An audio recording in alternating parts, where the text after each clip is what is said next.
مجھے آپ کے در سے نہ ملا، اللہ تعالیٰ کبھی سننا گوارا نہیں کریں گے، جو مانگے گا پروردگار عطا فرما دیں گے، ضرور عطا فرما۔ اس لیے اللہ تعالیٰ دے کے خوش ہوتے ہیں اور بندہ لے کے خوش ہوتا ہے۔ تو اس لیے ہم خوب مانگے اپنے پروردگار سے ان 10 دنوں میں، تہجد کی پابندی کریں، تسبیحات، ذکر، مراقبہ، مجالس، ایک ترتیب دوستوں نے بنا دی ہے اور اس کی فوٹو کاپی کروا دی ہے۔ اب ہر عمل اس کے مطابق کریں، اجتماعی عمل کا زیادہ خیال رکھیں۔ یہ نہ ہو کہ لوگ جو ہیں وہ سحری کر رہے ہیں تو ہم نفلیں پڑھ رہے ہیں، اور لوگ نفلیں پڑھ رہے ہیں تو ہم سحری والوں کے پیچھے لگے پڑے۔ جو کام اجتماعی طور پر کر رہے ہیں اس کو فوقیت دیں اور اس کے مطابق چلیں،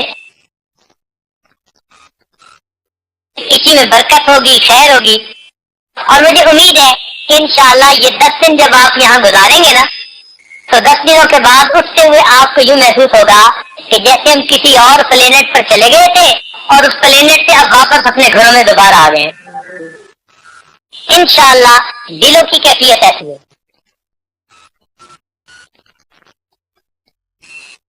فکر دنیا کر کے دیکھی، فکر عقبا کر کے دیکھ، توجہ فرمائیے۔